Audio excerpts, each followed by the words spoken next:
দেশকে অস্থিতিশীল করতে ও বিপদে ফেলার জন্য চক্রান্ত শুরু হয়েছে বলে অভিযোগ করেছেন বিএনপি মহাসচিব মির্জা ফখরুল ইসলাম আলমগীর।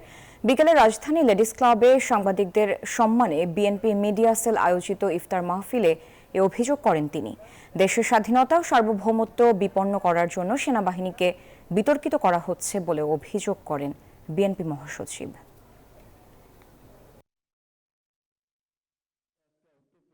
এই ঈদে জামা জুতো অ্যাক্সেসরিজের ডিসকাউন্ট।